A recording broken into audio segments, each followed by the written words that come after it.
എല്ലാ കൂട്ടുകാർക്കും നല്ലൊരു ദിവസം ആശംസിച്ചുകൊണ്ട് മാമ്പഴത്തിന്റെ പുതിയ വീഡിയോയിലേക്ക് സ്വാഗതം. നമുക്ക് നേരെ ഉണ്ണിമോടെ അയ്യപ്പസ്വാമിയുടെ ഇന്നത്തെ നല്ലൊരു വിശേഷം കണ്ടാലോ. അങ്ങനെ ഇന്നത്തെ വിശേഷത്തില് ആകപ്പാടെ ഇടഞ്ഞു നിൽക്കുവാണ് ആതിര. ആതിരയാണെങ്കിൽ ഉണ്ണിമോള് വഴക്ക് പറഞ്ഞെന്നും പറഞ്ഞോണ്ട് കരഞ്ഞോണ്ടിരിക്കുക, തന്നെ ചീത്ത പറഞ്ഞെന്നും പറഞ്ഞോണ്ട് ഉണ്ണിമോള് മാപ്പ് പറയണമെന്ന് ഒരേ നിർബന്ധം. ഈ സമയത്ത് അനസൂയ പറഞ്ഞു, അങ്ങനെയാണെങ്കിൽ ആദ്യം ഉണ്ണിമോളോട് ആതിര മാപ്പ് പറയട്ടെ. എത്രമാത്രം ക്രൂരമായ കാര്യങ്ങളൊക്കെയാ ഉണ്ണിമോളോട് കാണിച്ചിരിക്കുന്നത്. അപ്പൊ അത് ആദ്യം അതിന് മാപ്പ് പറയട്ടെ, എന്നാൽ മാത്രം ഉണ്ണിമോള് മാപ്പ് പറയുള്ളൂ എന്ന് പറയാം. അങ്ങനെ അങ്ങോട്ടും ഇങ്ങോട്ടും തർക്കമായി. അവസാനം ജയം പറഞ്ഞു, ഒന്നും നിർത്തുന്നുണ്ടോ, നല്ലൊരു ദിവസമായിട്ട് വെറുതെ അത് ഓരോ കാര്യങ്ങൾ പറഞ്ഞ് മുടക്കണ്ടെന്ന് പറയാം. ഈ സമയം ആതിര പറഞ്ഞതേ, ഉണ്ണിമോള് യാത്രയിലുണ്ടെങ്കിൽ ഞാൻ വരുന്നില്ല, എന്നെ ഒരു ബസ്സിന് കയറ്റി വിട്ടാരെ, ഞാൻ വീട്ടിൽ പോയിക്കോളാന്ന് പറയാം. ഇത് കേട്ടപ്പോ ജയനും മിനി ആകെപ്പാടെ പെട്ടു. എന്ത് ചെയ്യണമെന്ന് അറിയത്തില്ല. അനസൂയ പറഞ്ഞു, അങ്ങനെയാണോ, അന്നൊരു കാര്യം ചെയ്യാം, ഇപ്പൊ ഉണ്ണിമോളാണല്ലോ പ്രശ്നം, ഞങ്ങൾ വരുന്നില്ല എന്ന് പറയാണ്. പിന്നീട് വിനോദിനോട് പറഞ്ഞു, വാ വിനോദേട്ടാ നമുക്ക് പോയേക്കാന്ന് പറഞ്ഞ് ഉണ്ണിമോളെ കൂട്ടിക്കൊണ്ട് അങ്ങോട്ട് പോവാ. ഈ സമയം മിനി പറഞ്ഞു, കണ്ടില്ലേ ഒരു അഹങ്കാരം കണ്ടില്ലേ എന്ന് പറയാണ്. കാരണം ജയനൊന്നും പറ്റാത്ത അവസ്ഥയായിപ്പോയി. കാരണം അഖിൽമോന് പോണം, കാട് കാണണം, വാട്ടർഫാൾസ് കുളിക്കണം എന്നൊക്കെ ഭയങ്കര ആഗ്രഹം. അപ്പൊ അഖിൽമോന്റെ ആഗ്രഹം സാധിച്ചു കൊടുക്കാനായിട്ട് പിന്നെ ജയനും മിനിയും ആതിരയും കൂടെ പോവാണ്.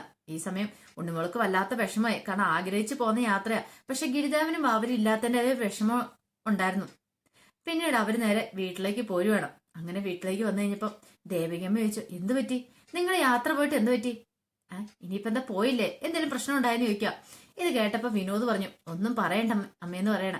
അനസൂയ പറഞ്ഞു, ആതിര കാരണമാ തിരികെ വരണ്ട വന്നേന്ന് പറയണ. ആതിരയോ, അവളെന്ത് കാണിച്ചു? പിന്നീട് അവിടെ നടന്ന കാര്യങ്ങളൊക്കെ പറയണം. എല്ലാം കേട്ടിട്ട് മുത്തശ്ശി പറഞ്ഞു, ഞാൻ ഇവിടുന്ന് ഉണ്ണിമോളോട് പറഞ്ഞു വിട്ട കാര്യം അത്, അവൾക്ക് ഇച്ചിരി അസൂയ കൂടുതലുണ്ട്, അതുകൊണ്ട് അവളെ ഒന്ന് സൂക്ഷിച്ചോണെന്ന്. എനിക്കറിയാം അവളുടെ സ്വഭാവത്തെ കുറിച്ചൊക്കെ. മോള് സങ്കടപ്പെടണ്ട കേട്ടോ, നമുക്ക് പിന്നെ ഒരിക്കൽ പോവാന്നേ. എനിക്ക് വിഷമമൊന്നും ഇല്ലെന്നേ. കാരണം ഗിരിദേവനും അവർക്ക് സങ്കടമായല്ലോ എന്ന് ഓർത്തിട്ടാ. അതൊന്നും ഓർത്ത് മോള് വിഷമിക്കണ്ട. മോളുടെ മനസ്സ് ഗിരിദേവനും അവർക്കും അറിയാം. മോളല്ലല്ലോ കൂട്ടിക്കോട് പോവാതിരുന്നേ, ആതിര കാരണമല്ലേ അങ്ങനെയൊക്കെ സംഭവിച്ചേ, അതുകൊണ്ട് വിഷമിക്കണ്ടെന്ന് പറയാം. അപ്പോഴാണ് അങ്ങോട്ട് അന്നപൂർണേശ്വരി ദേവിയുടെ ക്ഷേത്രത്തിൽ തിരുമേനി അങ്ങോട്ട് വരുന്നേ. തിരുമേനി വന്നിട്ട് ദേവികമ്മയുടെ മുന്നിൽ നിന്നിട്ട് ചോദിച്ചു, അല്ല അമ്മയ്ക്ക് എന്നെ മനസ്സിലായെന്ന് ചോദിക്കുക.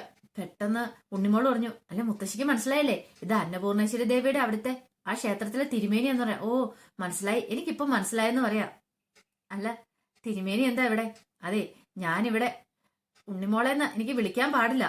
ഉണ്ണിമോളെന്ന് വിളിക്കാൻ പാടില്ലേ? അല്ല ഇനിയിപ്പോ ഉണ്ണിമോളെന്ന് പറയാൻ പാടില്ല.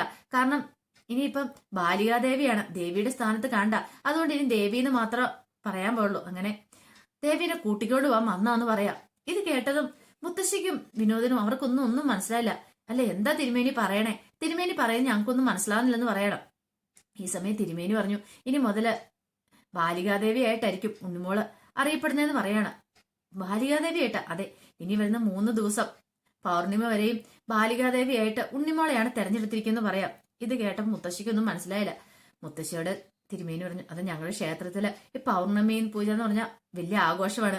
ആ സമയത്ത് ആ 3 ദിവസം ഒരു ബാലികയെ ദേവിയായിട്ട് എല്ലാരും കൂടെ തെരഞ്ഞെടുക്കും. പിന്നെ വരുന്ന 3 ദിവസം അവരായിരിക്കും ദേവി എന്ന് പറഞ്ഞിട്ടുണ്ടെങ്കിൽ ദേവിനെ പോലെ തന്നെ. കാരണം ദേവിക്ക് എന്തൊക്കെ കാര്യങ്ങൾ ചെയ്തു കൊടുക്കുന്നുണ്ടോ അതുപോലെ തന്നെ ആ ബാലികാദേവിയായിട്ട് അവരെ അവരോധിക്കുന്ന ആ കുട്ടിക്ക് നമ്മൾ ചെയ്തു കൊടുക്കണം. അതുപോലെ ആയിരിക്കും. അങ്ങനെ തങ്ങളുടെ വിഷമങ്ങളും വേദനകളും എല്ലാം പറയാനായിട്ട് ആൾക്കാരൊക്കെ അങ്ങോട്ട് വരുമെന്ന് പറയാ. അങ്ങനെ തെരഞ്ഞെടുത്തിരിക്കുന്ന ഉണ്ണിമോളുടെ പേരാ കിട്ടിയിരിക്കുന്നത് പറയാം. പെട്ടെന്ന് വിനോദ് ചോദിച്ചു, അതെങ്ങനെ ഉണ്ണിമോളുടെ പേര് കിട്ടും? അതിന് ഉണ്ണിമോൾ അങ്ങോട്ട് വന്നില്ലല്ലോ എന്ന് പറയണം. അതെ ഗിരിദേവനും വാവരുമാണ് ഉണ്ണിമോളുടെ പേരവിടെ എഴുതിയിട്ടെ. അങ്ങനെ ഞങ്ങൾ തെരഞ്ഞെടുത്ത് കഴിഞ്ഞപ്പോ ഉണ്ണിമോളുടെ പേരാ വന്നേന്ന് പറയാം. പെട്ടെന്ന് ഉണ്ണിമോള് പറഞ്ഞു, എനിക്കിപ്പോ മനസ്സിലായി, അന്ന് അന്നപൂർണേശ്വരി ദേവി ക്ഷേത്രത്തിൽ ഞാൻ വന്ന് 2-3 ദിവസം അവിടെ തങ്ങിയതല്ലേന്ന് പറയണം. മുത്തശ്ശി പറഞ്ഞു, എല്ലാം ദേവിയുടെ അനുഗ്രഹം, അതുകൊണ്ടായിരിക്കും ഇപ്പൊ ഒരു പക്ഷെങ്കിൽ യാത്ര പോയ ഇവര് തിരികെ ഇങ്ങോട്ട് വരാനായിട്ട് കാരണമായി തീർന്നേ. ഉണ്ണിമോൾക്ക് ഇങ്ങനെ വലിയൊരു അനുഗ്രഹം കിട്ടിയിരിക്കുമല്ലേ എന്റെ കുട്ടിക്ക്. എന്റെ ഭഗവാനെ, നീ എന്റെ പ്രാർത്ഥനകളെല്ലാം കേട്ടു. ഒരു കാലത്ത് ദുശകനെന്നും പറഞ്ഞ ആൾക്കാരെല്ലാം എന്റെ മോളെ ഒഴിവാക്കിയിരുന്ന, ഇപ്പോഴാണ്ട് എന്റെ ഉണ്ണിമോള് ബാലികാദേവിയായിട്ട് അങ്ങനെ അവരോധിക്കാനായിട്ട് പോണു. എനിക്ക് സന്തോഷം സഹിക്കാൻ പറ്റില്ലെന്ന് പറയാ. ഈ സമയം വിനോദിനും അനസൂയയ്ക്ക് ഭയങ്കര സന്തോഷമായി. കാരണം ചെറിയ കാര്യമൊന്നുമല്ല, അങ്ങനെ കിട്ടാന്ന് പറഞ്ഞിട്ടുണ്ടെങ്കിൽ അത്ര അനുഗ്രഹമുള്ള കുട്ടികൾക്ക് മാത്രമേ അത് കിട്ടത്തുള്ളൂ. അതാണ് ഉണ്ണിമോൾക്ക് കിട്ടിയിരിക്കുന്നത്. പിന്നീട് തിരുമേനി പറഞ്ഞു, അതെ ദേവകിയമ്മ ഉണ്ണിമോളെയും കൂട്ടി വരണമെന്ന് പറയാം. ഈ സമയം അനസൂയ, ഞാൻ ചായ എടുക്കട്ടെ എന്ന് ചോദിക്കാം.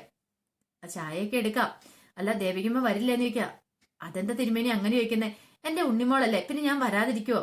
അന്നെങ്കിൽ നിങ്ങളെ കൂട്ടിക്കൊണ്ട് പോകണം. അങ്ങനെയാണ് ഇവിടെ ദേവിയായിട്ട് ആരെ തെരഞ്ഞെടുത്തിട്ടുണ്ടോ അവരെ വീട്ടിൽ വന്ന് തിരുമേനി കൂട്ടിക്കൊണ്ട് പോകണമെന്ന്. അതിനു വേണ്ടി ഞാൻ വന്നതെന്ന് പറയാം. എന്നാ ബാ തിരുമേനി കയറി ഇരിക്കുക, ഞങ്ങൾ റെഡിയായിട്ട് ഇപ്പൊ വരാന്ന് പറയാണ്. അങ്ങനെ അവരകത്തേക്ക് കയറി പോവാ. ഈ സമയത്ത് ആകെപ്പാടെ വിഷമിച്ച് എന്ത് ചെയ്യണമെന്ന് അറിയത്തില്ലതാ അനുവിന്റെ അച്ഛനോട് നടക്കുക. അനു പെട്ടെന്ന് അച്ഛനോട് അതെ ഉണ്ണിമോളെ ചെന്ന് കാണാനല്ലേ ഗിരിദേവൻ പറഞ്ഞേ, നമ്മളിനി ഉണ്ണിമോളുടെ അടുത്തേക്ക് പോയാലെന്ന് ചോദിക്കാം. അല്ല അനു, ഞാൻ ഒരു കാര്യം ചോദിച്ചോട്ടെ, അവളൊരു കൊച്ചു കുട്ടിയല്ലേ, അവളെ കൊണ്ട് എന്ത് ചെയ്യാൻ പറ്റും? കാരണം ശ്രീരാജിന് അപകടം പറ്റിയെന്ന് നീ കാരണം എല്ലാവർക്കും അറിയാം. ഇനിയിപ്പൊ നീ അല്ലാന്ന് നിനക്ക് തെളിയിക്കാൻ പറ്റുമോ? ശ്രീരാജ് അങ്ങനെ ഒരിക്കലെങ്കിലും പറയോ നീ കാരണം അല്ലാന്ന്? അത് പറയത്തില്ല. അതുകൊണ്ടാ പറഞ്ഞേ അവളെ കൊണ്ട് എന്ത് ചെയ്യാൻ പറ്റും?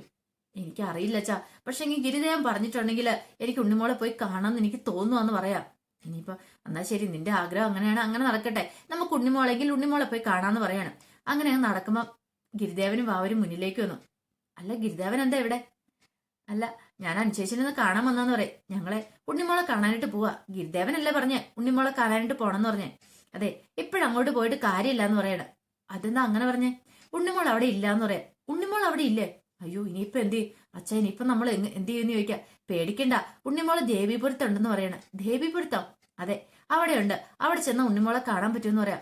ഈ സമയം അനുവിന്റെ അച്ഛൻ പറഞ്ഞു, അല്ല അത് കുറെ ദൂരമുള്ള സ്ഥലമല്ലേ മോളെ, അവിടം വരെ നമ്മള് ഒന്നും പേടിക്കണ്ട, പോലീസുകാരുടെ കണ്ണൊക്കെ പിടിച്ച് പോവാന്ന് പറഞ്ഞിട്ടുണ്ടെങ്കിൽ അതിന്റെ ഇടയ്ക്ക് നമ്മളെ പോലീസ് പിടിച്ചിട്ടാ നമുക്ക് പിന്നെ ഉണ്ണിമോളെ കാണാൻ പറ്റില്ലോ.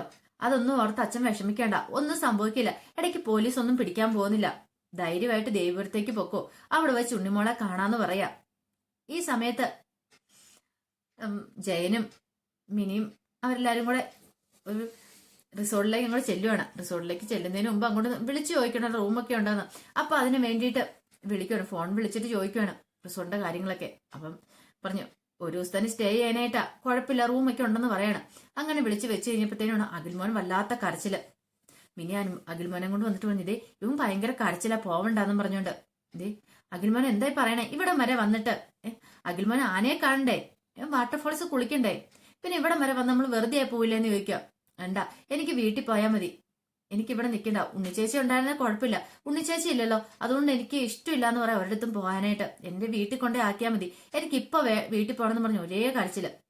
അഖിൽമോൻ കരച്ചില് നിർത്തുന്നേ ഇല്ല. ഈ സമയം മിനി പറഞ്ഞു, വെറുതെ അവരുടെ കൂടെ അങ്ങനെ അഖിൽമോനെ അവിടെ പറഞ്ഞു വിട്ടാൽ മതിയായിരുന്നു. ഇതിപ്പോ കൊണ്ടുവന്നിട്ട് അഖിൽമോനാണ് ഇമാതിരി കരച്ചില്. ഈ സമയം ആതിര വന്നിട്ട് പറഞ്ഞു, അല്ല ഞാനില്ലേ ഉണ്ണിച്ചേച്ചിക്ക് വരും, ഞാൻ പോരെന്ന് ചോദിക്കാം.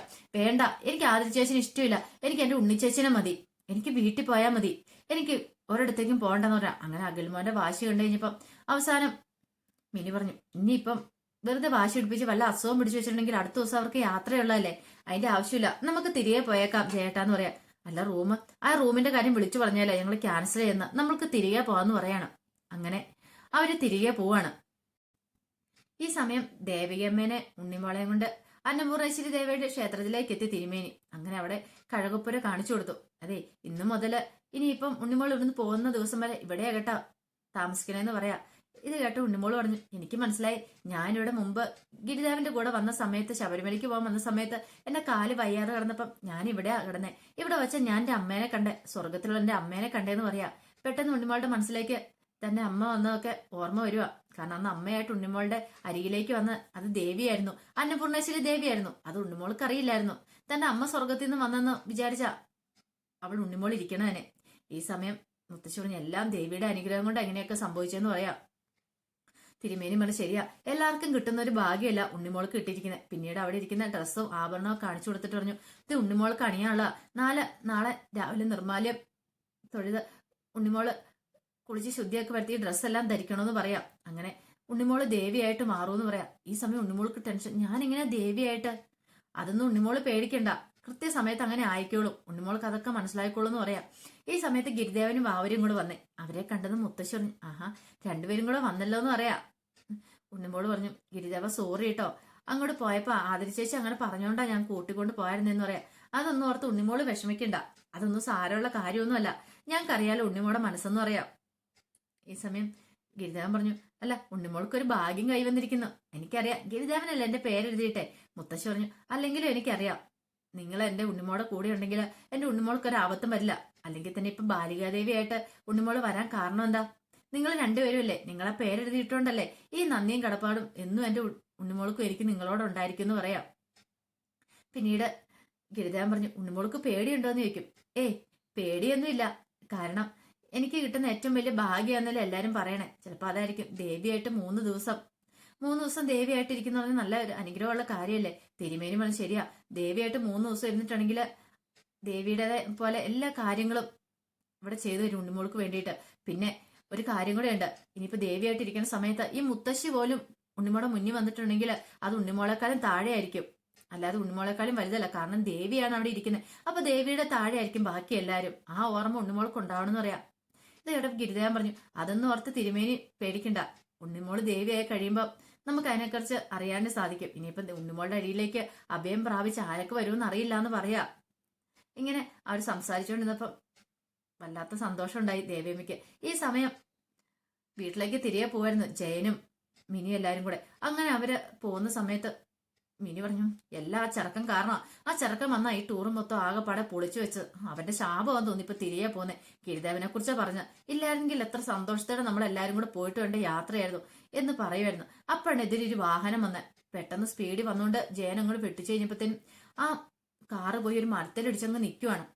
പെട്ടെന്ന് ഒറ്റ ശക്തിയില്ല. കാരണം ആ സമയത്ത് ആതിരയും അഖിലുമോനും നല്ല ഉറക്കത്തിലും കൂടെ ആയിരുന്നു. പിന്നീട് അതിനെക്കുറിച്ചൊന്നും കാണിക്കുന്നില്ല. അതിനുശേഷം കാണിക്കുന്ന ഉണ്ണിമോള് കിടന്നുറങ്ങുവാണ്. അപ്പൊ മുത്തശ്ശി ഉണ്ണിമോളെ ഇങ്ങനെ ഉറക്കി ദേഹത്ത് ഇങ്ങനെ തൊട്ട് തലയോടി ഇങ്ങനെ കിടക്കുവാണ്. അങ്ങനെ മുത്തശ്ശി അങ്ങനെ നോക്കി കഴിയുമ്പോഴത്തേനും അവിടെ അന്നപൂർണേശ്വരി ദേവിയുടെ വിഗ്രഹം ഇരിക്കുന്നുണ്ട്. കുറച്ച് കഴിയുമ്പോഴത്തേനും അന്നപൂർണേശ്വരി ദേവിയുടെ വിഗ്രഹത്തിനകത്തുനിന്ന് ഒരു പ്രഭാവലയം വന്ന് ഉണ്ണിമോളുടെ ശരീരത്തിലേക്ക് ഇങ്ങനെ പ്രവേശിക്കുകയാണ്. ശരീരത്തിലേക്ക് പ്രവേശിച്ച് കഴിയുമ്പോൾ ഉണ്ണിമോള ഒന്ന് പെട്ടെന്ന് ഞെട്ടി. പക്ഷെ കണ്ണു തുറന്നില്ല. കണ്ണ് തുറക്കാതെ ഇങ്ങനെ എഴുന്നേറ്റിരിക്കുക. പെട്ടെന്ന് മുത്തശ്ശി ചോദിച്ചു, എന്താ ഉണ്ണിമോളെ, എന്താന്ന് ചോദിക്കുക. പക്ഷെ ഉണ്ണിമോളൊന്നും മിണ്ടിയില്ല. ഉണ്ണിമോൾ ഇങ്ങനെ കണ്ണടച്ചപടി തന്നെ അങ്ങനെ ഇരിക്കുവാണ്, കണ്ണ് തുറക്കാതെ. ഇത് കണ്ടപ്പോ മുത്തശ്ശി ഒരു അന്താളിപ്പോട് കൂടി ഉണ്ണിമോളെ നോക്കുകയാണ്. അങ്ങനെ ഉണ്ണിമോള് ശരിക്കും ദേവിയായിട്ട് മാറിയിരിക്കുന്നു. 3 ദിവസത്തേന് ഉണ്ണിമോള് ദേവിയാണ്.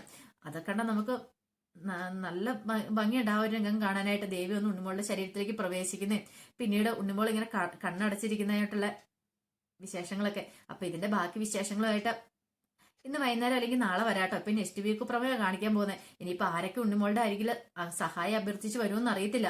അനുവും അതോടൊപ്പം അനുവിന്റെ അച്ഛനൊക്കെ വരും. അത് മാത്രല്ല കുറുപ്പേട്ടനും സാവിത്രി എല്ലാരും വരും. അപ്പൊ ഉണ്ണിമോൾ എങ്ങനെ അവരെ അനുഗ്രഹിക്കുന്നെന്ന് അറിയത്തില്ല. ഇനി നമ്മൾ അടുത്ത ദിവസം കാണാൻ പോകുന്ന നല്ല നല്ല വിശേഷങ്ങളൊക്കെ ആയിരിക്കും. ഉണ്ണിമോള് ബാലികാദേവിയായിട്ട് അനുഗ്രഹിക്കാതിരിക്കുന്നതൊക്കെ.